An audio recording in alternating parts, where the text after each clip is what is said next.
រៀនសាងល្អដើម្បីខ្លួនឯងកុំព្រោះតែប្រាក់ស្ម័គ្រចិត្តធ្វើបាបខ្លួនឯងឲ្យសោះណាកូនកូនត្រូវស្រឡាញ់ខ្លួនឯងឲ្យច្រើនជាងស្រឡាញ់ប្រាក់កូនអាចរកពេលណាក៏បានតែអាយុជីវិតកូនមិនអាចរកបានទេតែកាលណាបាត់បង់ហើយមិនអាចត្រឡប់ក្រោយបានវិញឡើយដូច្នេះហើយកូនត្រូវចេះស្រឡាញ់សុខភាពខ្លួនឯងឲ្យច្រើនជាងទ្រព្យសម្បត្តិកូនត្រូវតែធ្វើជាមនុស្សល្អសម្រាប់ខ្លួនឯងផងកុំគ្រាន់តែជាមនុស្សល្អសម្រាប់អ្នកដទៃនោះ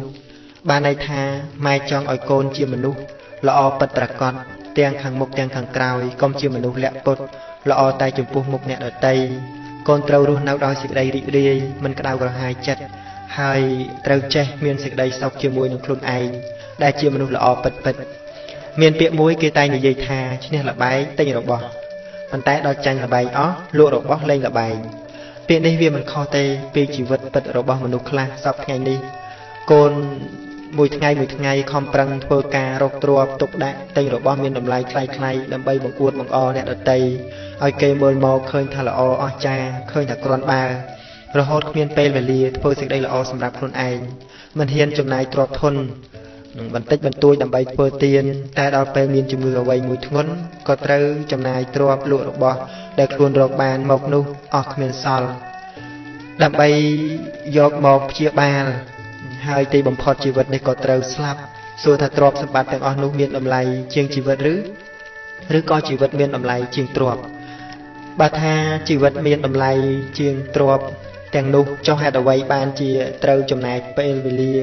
ចំណាយជីវិតដើម្បីតែទ្រព្យរាប់សិបឆ្នាំហើយទីបំផុតទ្រព្យសម្បត្តិទាំងនោះក៏មិនអាចធានារ៉ាប់រងអាយុជីវិតរបស់ខ្លួនបានទៀតត្រូវស្លាប់ទៅជាខ្មោចស្រេកឃ្លានព្រោះតែមិនបានធ្វើបុណ្យឲ្យទានដើម្បីបានជាស្បៀងទៅលោកខាងមុខនោះព្រោះតែទ្រព្យសុខចិត្តជាប់គុកព្រោះតែទ្រព្យសុខចិត្តសម្លាប់អ្នកដទៃព្រោះតែទ្រព្យសុខចិត្តធ្វើបាបខ្លួនឯងម៉ែមិនចង់ឲ្យកូនចំណាយជីវិតដើម្បីអ្វីតែខាងក្រៅច្រើនពេកទេតែម៉ែចង់ឲ្យកូនធ្វើល្អដើម្បីខ្លួនឯងផងកុំធ្វើល្អដើម្បីតែអ្នកដទៃណាកូនខ្លួននេះហើយជាទីស្រឡាញ់ខ្លួនឯងយ៉ាងក្រៃលែងបើខ្លួនមិនស្រឡាញ់ខ្លួនឯងតើឲ្យអ្នកណាដទៃមកស្រឡាញ់យើងជំនួសស៊ូណាកូនកូនមានម្ដាយជីវិតកូនលំបាកយូរហើយកូនលំបាកបន្តទៀតក៏គ្មានបញ្ហាអ្វីដែរណាកូនព្រោះភាពលំបាកធ្វើឲ្យកូនចេះតស៊ូការតស៊ូធ្វើឲ្យកូនរឹងមាំភាពរឹងមាំគឺជាទីពឹងរបស់ខ្លួនឯងណាកូនកូនត្រូវចាំថាលំបាកពេលនេះគឺដើម្បីស្រណុកពេលក្រោយតស៊ូពេលនេះគឺដើម្បីយកឈ្នះជោគជ័យនៅពេលក្រោយឲ្យតែកូនមានចិត្តអំណត់អត់ធ្មត់តស៊ូព្យាយាម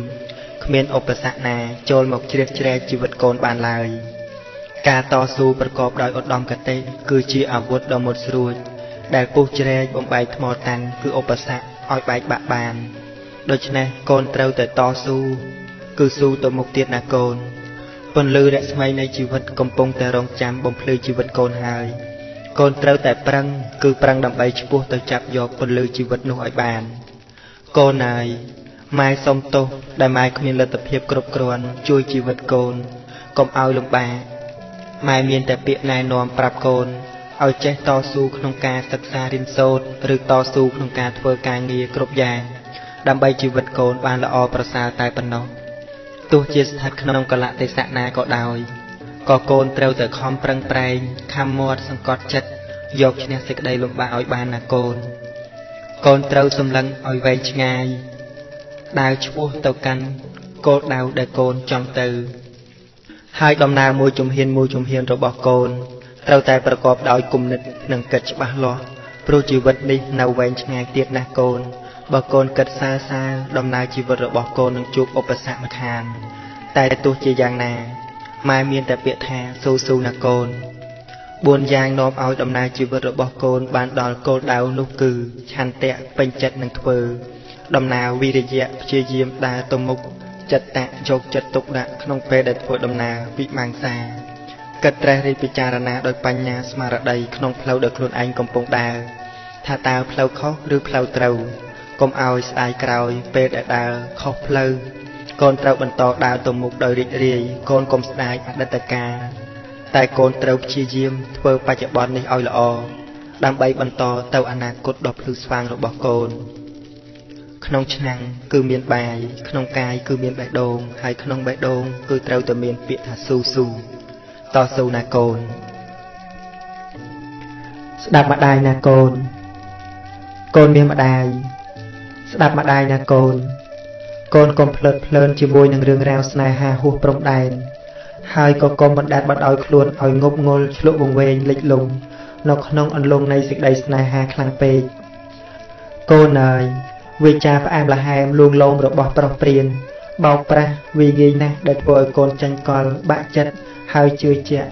ដោយមិនបានពិចារណាវែងឆ្ងាយអាចធ្វើឲ្យកូនក្បត់ឪពុកម្ដាយក្បត់ប្រពៃណីមិនឲ្យតម្លៃខ្លួនឯងជាស្ត្រីខ្មែរចោះចោលគ្រួសាររត់ទៅតាមប្រុសកំពូលស្នេហ៍លេចលំផុងចិត្តងើបមិនរួចបានណាកូនកូនកុំចាត់ទុកអ្នកដតីសំខាន់ជាងគ្រួសារកុំចាត់ទុកសង្សារសំខាន់ជាងម៉ែឪកូនត្រូវឲ្យតម្លៃឪពុកម្ដាយឲ្យខ្ពស់ជាងអ្នកដតីកុំធ្វើឲ្យម៉ែឪអស់សង្ឃឹមញញឹមមិនចេញតែទឹកភ្នែកដេកក្រំចិត្តព្រោះតែកូនអីម៉ែមិនចង់ឲ្យអ្នកដតីសម្លឹងមកកូនស្រីម៉ែដោយក្រសែភ្នែកមិនល្អមើលងាយពេកជ្រាយនោះទេព្រោះគេមើលងាយកូនគឺដូចជាមើលងាយម៉ែអញ្ចឹងដែរដូច្នេះកូនធ្វើអ្វីក៏ត្រូវគិតពីអារម្មណ៍របស់ម៉ែផងណាកូនសតិស្មារតីកូនស្រីមានម្ដាយត្រូវតែមានជានិច្ចកូនកុំជន់ពន្លិចអ្នកដតីដើម្បីលើកដំកើងខ្លួនឯងកុំប្រព្រឹត្តអំពើមិនគប្បីដែលនាំឲ្យចង្រៃដល់សង្គមជាតិរក្សាមារយាទឲ្យល្អកុំឲ្យប៉ះពាល់ដល់ច្បាប់ប្រពៃណីវប្បធម៌ខ្មែរកុំធ្វើតាមតែអំណាចនៃតណ្ហាដឹកនាំកូនកុំជាស្រីដើរលេងអាវ៉ាសែខុសកាលខុសវេលាកុំជាស្រីដែលចូលចិត្តផឹកស្រាផឹកប៊ីយ៉ាកុំជាស្រីដែលចេះជក់អាភៀនញៀនថ្នាំម៉ាកុំជាស្រីដែលចេះលេងល្បែងស៊ីសងនិងកុំជាស្រីដែលចូលចិត្តវាយដំច្រំធាក់ឆ្លុះទាស់គ្នាដើម្បីដណ្ដើមប្រុសស្នេហ៍កូនស្រីម៉ែត្រូវតែជាស្រីដែលចេះបម្រើថែទាំឪពុកម្ដាយចេះស្ដាប់ពាក្យដំបូន្មានព្រានប្រដៅរបស់ឪពុកម្ដាយត្រូវចេះស្គាល់ចាស់ស្គាល់ទុំស្គាល់បាបស្គាល់បុណ្យស្គាល់គុណស្គាល់ទោសកូនស្រីម៉ែត្រូវចេះធ្វើបុណ្យដាក់ទានមានចិត្តមេត្តាអាណិតដល់អ្នកក្រខ្សត់ជាងខ្លួនកូនស្រីម៉ែត្រូវតែមានពាក្យសម្ដីទន់ភ្លន់តែកុំទន់ជ្រាយត្រូវតែមានចិត្តរឹងមាំតែកុំរឹងរូសកូនត្រូវលុះក្នុងគន្លងធัวកុំចូលតាមគេបញ្ចូលកុំអោភ្លេចខ្លួនតាមគេសរសើរកុំជឿដោយមិនបានពិចារណាឲ្យសោះណាកូនចំណែកកូនប្រុសក៏ដូចគ្នាត្រូវរៀបរឹកពីមេយាទឲ្យសមស័ក្តិជាមនុស្សប្រុសពិតមានចិត្តកតញ្ញូចេះគិតគូរឪពុកម្ដាយមានភាពមាំមួនក្លាហានស្ដាប់ពាក្យម៉ែឪមិនរឹងរូសមិនយកតែចិត្តខ្លួនឯងនិងកុំទុកចិត្តអ្នកណាម្នាក់ឲ្យខ្លាំងជាងទុកចិត្តខ្លួនឯងណាកូនម៉ែនឹងលើករឿងនិទានខ្លីមួយយកមកនិទានឲ្យកូនស្ដាប់ដើម្បីឲ្យកូនឃើញថាលទ្ធផលដែលមិនស្ដាប់ឪពុកម្ដាយតើវាយ៉ាងណាខ្លះរឿងនោះមានចំណងជើងថាសិលាគឺជាឈ្មោះរបស់ក្មេងប្រុសម្នាក់ដែលមហាក្បាលរឹងជួយចេះឪពុកម្ដាយទូមានមិនស្ដាប់ប្រាប់មិនតាមចរិតរបស់គេពិតជាសមនឹងឈ្មោះគេណាស់ឪពុកម្ដាយខំដាក់ឈ្មោះសិលាដោយគិតថាពេលកូនធំដឹងក្ដីឡើងកូននឹងមានការមើងម៉ាត់មុះមុតប្រកបប្រជានិងមានភាពក្លាហានរឹងមាំដូចជាថ្មតែដល់ពេលសិលាធំដឹងក្ដីបែរមិនរឹងមាំទៅជារឹងរូសទៅវិញថ្ងៃមួយសិលាបានឃើញកូនពស់វែកមួយក្បាលហើយក៏ស្រាប់តែមានចិត្តស្រឡាញ់កូនពស់នោះណាស់ហើយក៏បានចាប់វាមកដាក់នៅក្នុងបំពង់ឫស្សីដោយយកចំបើងញប់ដើម្បីកុំឲ្យវាចេញរួចហើយតែដាក់ចំណីឲ្យវាស៊ីរាល់ថ្ងៃសិលាបានចាត់ទុកពស់វែកនោះជាកូនរបស់ខ្លួនអញ្ចឹងឪពុករបស់សិលាពេលដែលឃើញកូនយកពស់មកចិញ្ចឹមដូច្នេះហើយក៏បានហាមឃាត់កូនថាសិលាហេតុអ្វីបានជាកូនយកពស់មកលេងអញ្ចឹងកូនឆាប់យកវាទៅលែងចោលឲ្យឆ្ងាយទៅប្រយ័ត្នវាចឹកស្លាប់ណាកូនពស់នេះវាមិនចេះចឹកទេណាពុកព្រោះវានៅតូចហើយមើលទៅគួរឲ្យស្រឡាញ់ណាស់សិលាបានតបទៅឪពុកសិលាពស់មានពឹសទោះបីជានៅតូចក៏អាចធ្វើឲ្យមនុស្សធំគ្រោះថ្នាក់បានដែរណាកូនតែកូនគិតថាវាមិនអីទេព្រោះកូនបានដាក់ចំណីឲ្យវាស៊ីរាល់ថ្ងៃណាពុកថ្ងៃនេះវាមិនធ្វើអីកូនតែថ្ងៃក្រោយវាអាចបណ្ដាលឲ្យកូនមានបញ្ហាក៏ថាបានកូនត្រូវឆាប់ប្រញាប់យកវាចោលភ្លាមទៅកូនដាច់ខាតមិនបោះចោលវាទេពុកព្រោះកូនស្រឡាញ់វាខ្លាំងណាស់សិលានៅតែរឹងតឹងមិនព្រមយកពស់ទៅចោលឪពុកអស់មធ្យោបាយហាមឃាត់កូនក៏ឈប់និយាយអ្វីទាំងអស់ណាមួយគាត់គិតតាមពាក្យរបស់កូនថាពស់នៅតូចវាមិនធ្វើអីទៅគាត់ហៃឈប់ស្ដីឈប់ចរចា លុះដល់ថ្ងៃក្រោយមកឪពុកម្ដាយរបស់សេឡាបាននាំសេឡាទៅលេងផ្ទះតាយាយឯស្រុកកំណើតសេឡារវល់តែអសប្បាយដែលបានទៅលេងលោកតាលោកយាយទៅភ្លេចយកកូនពស់ទៅជាមួយផងរយៈពេល10ថ្ងៃដែលសេឡាទៅលេងផ្ទះតាយាយលុះដល់ត្រឡប់មកផ្ទះវិញសេឡាមានចិត្តនឹករលឹកដល់កូនពស់នោះជាខ្លាំងណាស់ដល់ផ្ទះមិនទាន់សេឡាស្ទុះទៅដកឆ្នុកដើម្បីដាក់ចំណីឲ្យពស់ជាទីស្រឡាញ់របស់ខ្លួនសេឡាបានលូកដៃចូលទៅក្នុងបំពង់ឫស្សីដើម្បីយកចំណីឲ្យពស់ស៊ីចំណែកពស់គ្រាន់តែឃើញដៃសេឡាលូកចូលទៅភ្លាមក៏ចឹកប៉ក់ព្រោះវាខឹងដែលបង្អត់ចំណីវាអស់រយៈពេល10ថ្ងៃពស់បានជ្រាបចូលពេញខ្លួនរបស់សេឡាធ្វើឲ្យសេឡារងទុក្ខឈឺផ្សាយ៉ាងក្រៃលែងកុំតែបានឪពុកម្ដាយយកទៅសង្គ្រោះមន្ទីរពេទ្យទាន់ពេលវេលាកុំអីប្រហែលជាសេឡាលែងបានឃើញពិភពលោកនេះរហូតហើយតាំងពីថ្ងៃនោះមកសេឡាតែងតែខ្លាចរអាជានិច្ចចំពោះសត្វអាសេរពឹសទោះបីវាតូចក្តីធំក្តីក៏មិនហ៊ានទៅជិតដែរហើយក៏ឈប់រឹងតឹងរឹងរូសត្រឡប់មកស្ដាប់បង្គាប់ពាក្យរបស់ឪពុកម្ដាយវិញសេឡាក៏ខ្លាចទៅជាក្មេងដែលគួរឲ្យស្រឡាញ់ចាប់តាំងពីពេលនោះផងម៉ែលើករឿងនេះមកគឺចង់រំលឹកដាស់តឿនសតិស្មារតីរបស់កូនគ្រប់គ្នាថាការជជែករឹងរូសម៉ែឪទូមានមិនស្ដាប់ប្រាប់មិនតាមលទ្ធផលនៃជីវិតនឹងធ្វើឲ្យកូនវិនិច្ឆ័យគ្រប់យ៉ាងហើយម្យ៉ាងទៀតចង់បង្ហាញកូនថាការទុកចិត្តអ្នកដទៃជ្រុលពេករមែងមានគ្រោះថ្នាក់នៅថ្ងៃក្រោយដូចជាពាក្យចាស់លោកបានពោលថាកុំទុកចិត្តមេឃកុំទុកចិត្តផ្កាយកុំទុកចិត្តប្រពន្ធថាมันមានសហាយកុំទុកចិត្តមេម៉ាយថាมันមានប្តីសូមកូនប្រុសស្រីយកពាក្យសម្ដីរបស់ម៉ែទៅរិះគិតពិចារណាចុះណាកូនស្នេហ៍គេតែម្ខាងកូនអើយសេចក្តីស្នេហាគឺគ្មានអ្នកណាអាចបង្ខិតបង្ខំបានឡើយបើចិត្តមិនស្រឡាញ់ហើយទោះបីជាបង្គាប់បញ្ជាប្រើអាជ្ញាសិទ្ធិយ៉ាងណាក៏នៅតែមិនអាចស្រឡាញ់បានដដែលតែបើចិត្តស្រឡាញ់ហើយទោះបីឮសំឡេងមិនទាន់បានឃើញរូបក៏កើតចិត្តស្នេហាលើគ្នាដែរតែអ្វីដែលម៉ែចង់និយាយក្នុងទីនេះគឺអ្នកដែលស្រឡាញ់គេតែម្ខាងការស្រឡាញ់គេតែម្ខាងនេះគឺប្រៀបបីដូចជាព្រួញដែលបាញ់ទម្លុះបេះដូងឲ្យរងទុក្ខក្រំគ្រាឬក៏ប្រៀបបីដូចជាស្រូវខែប្រាំងដែលអត់ទឹកស្វិតស្រពោនក្រៀមក្រោះខ្សោះគ្មានរសជាតិគ្រប់ពេលតែងតែចង់ឃើញមុខគេ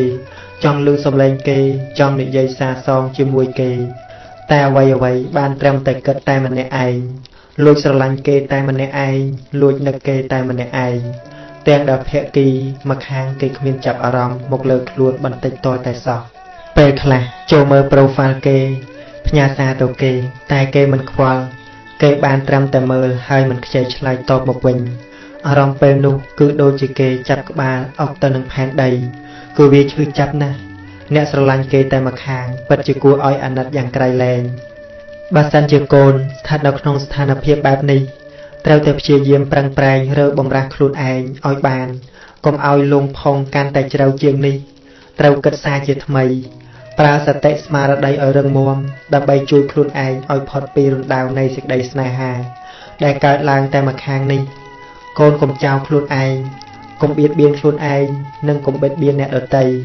ព្រោះតែគេមិនស្រឡាញ់តបកុំគិតអ្វីដែលល្ងងឲ្យសោះយើងស្រឡាញ់គេតែម្ខាងវាទុកខ្លាំងណាស់ទៅហើយកុំបន្ថែមសេចក្តីទុកឲ្យខ្លួនឯងកាន់តែខ្លាំងជាងនេះអីណាកូនគេមិនស្រឡាញ់កូនក៏ហីទៅចុះកូនកុំខ្វល់កុំធ្វើខ្លួនឲ្យអស់តម្លៃដែលជាហេតុធ្វើឲ្យគេមើលងាយកូនត្រូវព្យាយាមធ្វើខ្លួនឲ្យបានល្អឲ្យគេមើលឃើញពីគុណតម្លៃរបស់កូនប្រឹងសាងតែអំពើល្អទៅព្រោះសេចក្តីល្អដែលកូនបានសាងវាអាចនឹងយកឈ្នះចិត្តរបស់គេនៅក្នុងថ្ងៃណាមួយមិនខានតែបើមិនបានទទួលការស្រឡាញ់តពីគេវិញទេក៏កូនកុំទៅធ្វើបាបខ្លួនឯងត្រូវគិតថាកូននិងគេមិនមែនជាគូនឹងគ្នាមិនមានឧបនិស្ស័យបានគ្នាជាប្តីប្រពន្ធទៅចុះដូច្នេះកូនក៏មិនចាំបាច់អីត្រូវទៅវង្វេងស្រឡាញ់គេតែម្ខាងនោះទៀតដែរគួរងាកចិត្តទៅស្រឡាញ់អ្នកណាដែលគេស្រឡាញ់កូនវិញល្អជាងឬបើមិនមានអ្នកណាដែលស្រឡាញ់កូនទេកូនត្រូវតែស្រឡាញ់ខ្លួនឯងមើលថែខ្លួនឯងហើយឈប់ដេកកើតទុកដោយសារអ្នកដទៃទៀតត្រូវបង្វែរចិត្តរបស់កូនមកគិតអ្វីដែលល្អថែរក្សាចិត្តឲ្យមានសុខភាពល្អកុំឲ្យចិត្តកើតជំងឺធ្ងន់ធ្ងរជាងនេះអីណាកូនស្នេហ៍ហើយស្នេហ៍ហឺតកើតក្នុងលោកស្នេហ៍នាំទុកសោកបោកចិន្តាស្នេហ៍ស្និទ្ធរូបរិទ្ធដិតអោរា ស្នេហ៍នាំសោកាមិនចេះចប់ជីវិតពេលខ្លះកូនអើយពេលខ្លះជីវិតនេះគឺហាក់បីដូចជាសោះក៏ក្រោះគ្មានរសជាតិសាបសាប្រោបថាមិនត្រូវក្នុងចិត្តមួម៉ៅក្តៅក្រហាយគ្មានភាពសប្បាយរីករាយសំឡឹងមើលទៅពិភពលោកទាំងមូលហាក់ដូចជាគ្មានពន្លឺរស្មីអ្វីទាល់តែសោះមានតែភាពខ្មៅងងឹតចិត្តក៏គ្មានសេចក្តីសុខមិនស្រណុកកើតទុកខ្វាយខ្វល់រសាត់រសល់ទោះទាល់គ្រប់រឿងរ៉ាវពេលខ្លះជីវិតហាក់ដូចជាមានពន្លឺរស្មីមើលទៅអ្វីៗក៏ល្អក៏ស្អាតពិភពលោកទាំងមូលដូចជាមានសម្រស់ស្រស់បំព្រងគួរឲ្យចង់រស់នៅចិត្តសោកសៅក៏រសាត់ចេញឆ្ងាយភាពសប្បាយរីករាយក៏រសាត់ចូលមកក្នុងលោកទាំងមូលធំទូលំទូលាយគ្មានកន្លែងទាស់រស់នៅក៏មិនចង្អៀតធ្វើឲ្យជីវិតមានសម្រស់ស្រស់បំព្រងពេលខ្លះជីវិតនេះពិតជាល្វីងជូរចត់កំសត់ស្រក់ទឹកភ្នែកដេកយំក្រំចិត្តគិតអ្វីក៏មិនចេញក្នុងចិត្តពោពេញទៅដោយទុក្ខកង្វល់ខ្វល់ខ្វាយឥតលះហើយលហើយចេះតែគិតតូចចិត្តនឹងខ្លួនថាហេតុអ្វីពិភពលោកនេះតូចចង្អៀតម្លេះវាហាក់ដូចជាអយុត្តិធម៌ណាស់ដែលគេគ្រប់គ្នាមានសេចក្តីសុខហេតុអ្វីកើតទុកតែខ្ញុំខុសអីពេលខ្លះជីវិតគឺពិតជាផ្អែមល្ហែមណាស់មានមនុស្សយល់ចិត្តស្រឡាញ់អាណិតគ្រប់គ្រងថែរក្សាមានស្នេហាសមតាមប្រាថ្នាមានការយកចិត្តទុកដាក់ថ្នាក់ថ្នមលួងលោមពេលមានទុក្ខជួយយកអាសាជួយដោះស្រាយរាល់បញ្ហាគ្រប់យ៉ាងជីវិតគឺពិតជាមានន័យណាស់ពេលខ្លះជីវិតប្រៀបដូចជាពពកដែលរសាត់តាមខ្យល់បក់គ្មានគោលដៅច្បាស់លាស់ពិតប្រាកដខ្យល់ផាត់ទៅដល់ណាក៏រសាត់ទៅដល់នោះរស់ដោយភាពឯកាគ្មានអ្នកណាខ្វាយខ្វល់គ្មានញាតិគ្មានមិត្តជីវិតគឺរងាណាស់ខ្វះភាពកក់ក្ដៅពិភពលោកនេះហាក់ដូចជាគ្មានន័យអ្វីទាល់តែសោះណាស់ហើយកូនអើយកុំខ្វល់ច្រើនពេកជីវិតគឺវាបែបនេះឯងពេលបានជោគជ័យឬជួបជុំជីវិតក៏មានសេចក្តីសុខតែពេលបរាជ័យឬបែកបាក់ជីវិតក៏កើតទុក្ខកូនមិនអាចទទួលបានតាមអ្វីដែលកូនចង់បានគ្រប់យ៉ាងនោះទេវាមានសាបមានប្រៃមានផ្អែមមានល្វីងជូរចត់ខ្លះជាធម្មតាអញ្ចឹងឯងបើវាមានតែរឿងផ្អែមល្ហែមតែម្យ៉ាងក៏មិនឈ្មោះថាជាជីវិតដែរកូនគួរតែរៀនរស់នៅជាមួយនឹងអ្វីដែលកូនមានកូនកុំប្រាថ្នាហួសព្រំដែនឬក៏កុំដាក់ចិត្តលើសេចក្តីប្រាថ្នានោះខ្លាំងពេកព្រោះវានឹងធ្វើឲ្យកូនខកចិត្តខ្លាំងនៅពេលដែលសេចក្តីប្រាថ្នាមិនបានសម្រេចតាមបំណងមនុស្សមិនមែនទេវតាដែលប្រាថ្នាអ្វីក៏បានដូចចិត្តនោះទេណាកូនពិសេសកូនត្រូវចេះរស់នៅជាមួយនឹងខ្លួនឯងដែលជាខ្លួនឯងកុំយកខ្លួនឯងទៅប្រៀបធៀបជាមួយនឹងអ្នកដទៃព្រោះអ្នកដទៃមិនមែនជាកូនហើយកូនក៏មិនមែនជាអ្នកដទៃមនុស្សដែលមានទុក្ខច្រើនណាស់គេចេះរស់នៅលើផែនដីនេះបានរឿងអីដែលកូនរស់នៅមិនបានហ៊ានប្រឈមមុខជាមួយនឹងការពិតជីវិតអាចនឹងល្អប្រសើរពេលខ្លះជីវិតពិតល្វីងជូរចត់លំបាកនឿយហត់ក្រខ្សត់អត់ទ្រាំពេលខ្លះជីវិតពិតជាល្អគប់រស់មានញាតិរាប់មានយុះមានសាដៃគូជីវិតពិតមិនព្រួលប្រែព្រោះចេះថ្នមថែស្នេហ៍ពិតភក្តីមិនក្បត់ចិត្តគ្នាលុះគ្រាខ្សិនខ្សៃភរិយាស្វាមីនឹងមានក្តីសុខកូនអើយជីវិតគូមិនមែនសុទ្ធតែសំបំណងគ្រប់តែគ្នានោះទេបើមានគូជីវិតខុសដូចចុះផ្ទះខ្លាញ់ទាំងរស់អញ្ចឹងឯងកូនយកប្តីយកប្រពន្ធមកដើម្បីបំពេញកង្វះខាតនៅក្នុងជីវិតចុះបើយកមកហើយមួយថ្ងៃឆ្លោះតែគ្នាមានកូនមួយកូនពីរក៏លែងលះគ្នាធ្វើឲ្យកូនបែកបាក់ម៉ែឪគ្មានភាពកក់ក្ដៅតើកូនគិតយ៉ាងណាទៅវិញប្តីប្រពន្ធមិនមែនចេះតែយកឲ្យតែបាននោះទេមុននឹងសម្រេចចិត្តជ្រើសរើសគូជីវិតកូនត្រូវតែគិតឲ្យច្បាស់លាស់សិនជាពិសេសគឺកូនជាមនុស្សប្រុសថាតើកូនមានសមត្ថភាពគ្រប់គ្រាន់អាចចិញ្ចឹមប្រពន្ធកូនរស់បានសុខស្រួលដែរឬអត់មានការងារធ្វើសមរម្យឬអត់មានប្រាក់ចំណូលគ្រប់ល្មមគ្រប់គ្រាន់អត់មានចិត្តទទួលខុសត្រូវខ្ពស់អត់មានចិត្តធ្ងន់អាចរស់នៅចុះសម្រុងជាមួយប្រពន្ធនិងគ្រួសារខាងប្រពន្ធបានដែរឬអត់ឬក៏អាចអត់ធ្មត់ចំពោះឪពុកម្ដាយក្មេកបានដែរឬអត់ព្រមបោះចោលសេរីភាពដោយការនៅកំឡោះបានដែរឬទេបើបានអូខេយកចុះតែមិនថាអីទេតែបើគ្មានសមត្ថភាពទាំងអស់នេះទេកូនត្រៀមខ្លួនទទួលយកការបែកបាក់ឲ្យហើយទៅកូនខ្លះ មិនទាន់ឈប់លាដៃសុំលុយពីឪពុកម្ដាយចាយផងក៏យកប្រពន្ធដែរខ្លួនឯងមួយចិញ្ចឹមមិនទាន់រស់ចង់ទៅចិញ្ចឹមកូនប្រពន្ធតើអាចដែរទេកុំយកជីវិតគេឲ្យលំបាកវេទនាជាមួយកូនអីបើមិនទាន់យល់ច្បាស់អំពីជីវិតគូទេកុំទាន់អាលចង់បានប្តីចង់បានប្រពន្ធព្រោះជីវិតគូមានរឿងរ៉ាវច្រើនណាស់ដែលកូនត្រូវជួបប្រទះនិងឆ្លងកាត់វាបើកូនឆ្លងកាត់បានជីវិតគូនឹងបានជោគជ័យតែបើកូនឆ្លងកាត់មិនបានទេប្រកាសណាស់ថាជីវិតគូរបស់កូននឹងល្អក់កកមិនខានពាក្យថាប្តីប្រពន្ធគឺងាយនិយាយណាស់តែមេរៀនប្តីប្រពន្ធដែលត្រូវអនុវត្តវាមិនស្រួលដូចបទនិយាយឡើយដូច្នេះកូនត្រូវតែយល់ឲ្យច្បាស់លាស់ប្រកាសប្រជាថាខ្លួនឯងអាចអនុវត្តតាមមេរៀនប្តីប្រពន្ធបានដែរឬអត់អាចទទួលយករឿងរ៉ាវនិងបញ្ហាគ្រប់យ៉ាងដែលវាបានកើតឡើងនៅក្នុងជីវិតប្តីប្រពន្ធបានដែរឬទេអាចផ្ដល់សេចក្តីសុខសុភមង្គលឲ្យគ្នាទៅវិញទៅមកបានដែរឬទេពិសេសតើកូនមានទំនួលខុសត្រូវនៅក្នុងជីវិតគ្រួសារបានប៉ុណ្ណាជីវិតគូមិនមែនជាជីវិតដែលលេងនៅក្នុងតួកុនតួល្ខោនដែលវាគ្រាន់តែជាការសម្ដែងឲ្យទស្សនិកជនទស្សនាតែប៉ុណ្ណោះទេគឺវាជាជីវិតពិតជាទស្សនវិជ្ជាពិតសកម្មភាពពិតរឿងរ៉ាវដែលកើតឡើងគឺជាការពិតហើយសេចក្តីស្រឡាញ់ដែលផ្ដល់ឲ្យគ្នាទៅវិញទៅមកក៏ត្រូវតែជាការពិតដែរតើកូនប្រកាសចិត្តទេថាកូនមានការរឹងមាំគ្រប់គ្រាន់ក្នុងការទទួលរ៉ាប់រងជីវិតគូរបស់កូនបានតើកូនមានសេចក្តីអត់ធ្មត់បានប៉ុណ្ណាចំពោះរឿងរ៉ាវដែលកើតឡើងនៅក្នុងជីវិតគូរបស់កូនបើកូនមានសមត្ថភាពគ្រប់គ្រាន់ហើយនោះកូនប្រកាសជាអាចគ្រប់គ្រងជីវិតគូរបស់កូនបានយ៉ាងងាយស្រួលបើបានគ្នាជាស្វាមីភរិយាហើយក៏គួរតែចេះថែរក្សាគ្នាឲ្យបានល្អតស៊ូដឹកដៃគ្នាឆ្លងកាត់ឧបសគ្គជីវិតជាមួយគ្នាចេះអនុគ្រោះគ្នាចេះលើកលែងឲ្យគ្នា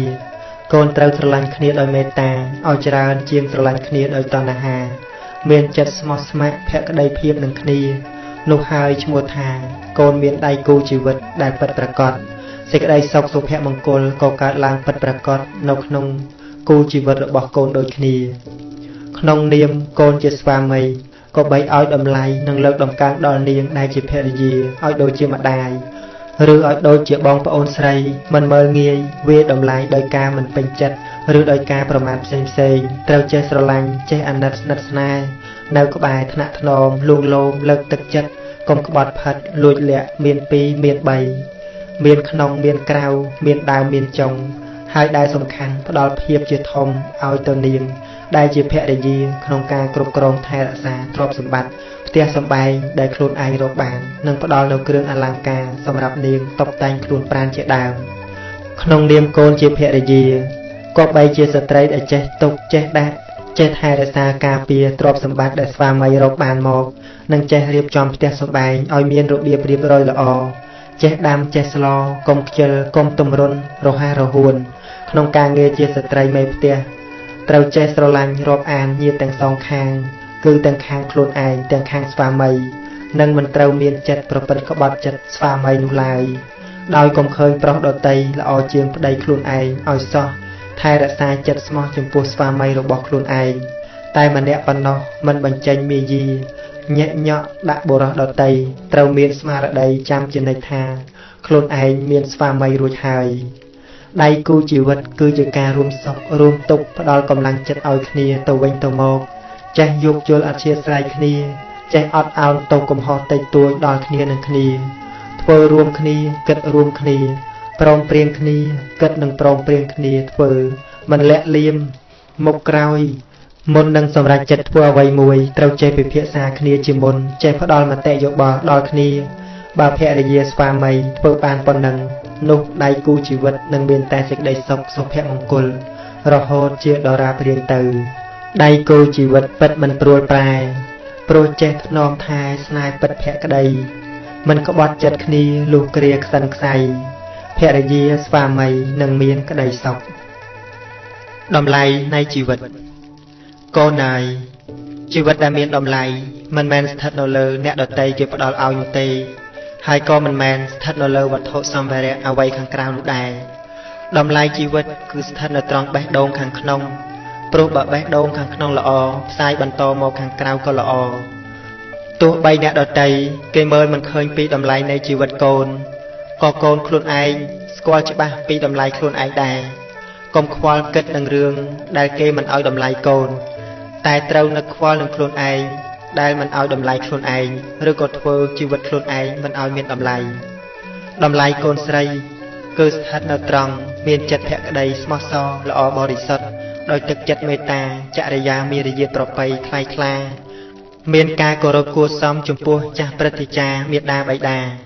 វាចាពីរោះព្រោះពោលពាក្យពិតទៀងត្រង់មិនមុសាមានចិត្តសុភាពរៀបសារទន់ភ្លន់តែមិនទន់ជ្រាយចេះស្រឡាញ់គ្រួសារមានកតញ្ញូតាគឺការដឹងគុណប៉ុណ្ណឹងគ្រប់គ្រាន់ណាស់សម្រាប់តម្លៃជីវិតស្ត្រីតម្លៃកូនប្រុសនៅត្រង់មានចិត្តស្មោះសរចេះសន្តោសប្រោសប្រណីមានភក្តីភាពចំពោះគ្រួសារជាតិនិងសាសនាមានបញ្ញាពោលគឺចំណេះវិជ្ជាអាចដោះស្រាយបានរាល់បញ្ហាគ្រប់យ៉ាងនៅក្នុងជីវិតមានចិត្តតស៊ូអង្គអាចក្លាហានមិនយកប្រៀបទៅលើអ្នកដទៃពិសេសគឺមនុស្សស្រីមានក្តីអាណិតមេត្តាករុណាមានការទទួលខុសត្រូវខ្ពស់មិនរស់ធ្ងន់តែផែនដីនេះហើយជាបរិសុទ្ធដែលស្រីប្រាថ្នាកុំកើតទុកព្រោះតែគេមិនឲ្យតម្លៃកូនតែកូនត្រូវគិតសារជាថ្មីឡើងវិញថាកូនខ្លួនឯងមានតម្លៃដែលគេគួរផ្ដល់ឲ្យដែរឬអត់សូមពិចារណាចុះណាកូនស្រីស្អាតព្រោះចរិយាបរិសុទ្ធសង្ហាព្រោះការទទួលខុសត្រូវថែរក្សាទ្រព្យយើងផងណាកូនកូនអើយចៅគឺវាចាំតែសម្លឹងមើលទ្រព្យសម្បត្តិរបស់យើងទេបើកាលណាយើងភ្លេចខ្លួនវាប្រកាសជាលួចយកទៅបាត់អស់មិនខានដូច្នេះកូនត្រូវរួបរวมគ្នាថែរក្សាទ្រព្យសម្បត្តិយើងឲ្យបានគង់វង្សណាកូនកុំឲ្យពួកចៅគៀនរបងវិចេះតែបានដៃលួចហើយលួចទៀតវប្បធម៌ខ្មែរល្អផូរផង់ណាស់និងមានតម្លៃយ៉ាងក្រៃលែងហើយមានអាយុកាលមិនតិចពាន់ឆ្នាំដែរព្រោះដូនតារបស់យើងថែរក្សាមកបានល្អទៅវប្បធម៌នៅគង់វង្សដល់ឥឡូវដូច្នេះកូនកុំធ្វើឲ្យបាត់បង់នៅក្នុងសម័យកាលរបស់កូនណាជាពិសេសកូនស្រីមានម្ដាយកូនត្រូវតែស្មោះត្រង់នឹងវប្បធម៌ប្រពៃណីជាតិខ្មែរយើងជាដរាបណាកូនកូនស្រីម៉ែក្នុងនាមជាកូនស្រីខ្មែរកូនត្រូវតែថែរក្សាអ្វីដែលជារបស់ខ្មែរកូនត្រូវតែចេះស្រឡាញ់ជាតិស្រឡាញ់សាសនាស្រឡាញ់គ្រួសារស្រឡាញ់វប្បធម៌បើកូនរវល់តែឆ្លោះគ្នារវល់តែជេរគ្នាពេញបណ្ដាញសង្គមរវល់តែសែតរវល់តែត្រាម៉ាតើពេលណាទៅវប្បធម៌អរិយធម៌របស់យើងល្អផូរផង់ដូចមុនបើយើងមិនថែរក្សាទ្រព្យរបស់យើងទេតើបានអ្នកណាមកថែជំនួសយើងទៅទ្រព្យសម្បត្តិរបស់យើងទាំងអស់គ្នាយើងត្រូវតែរួមដៃគ្នាថែរក្សាណាកូននួននាងជាខ្មែរត្រូវថែវប្បធម៌ពូជពងអង្គរដ៏មានតម្លៃមិនធ្វើខ្លួនតាមវប្បធម៌ដទៃខ្មែរមានតម្លៃព្រោះស្រីជួយថែ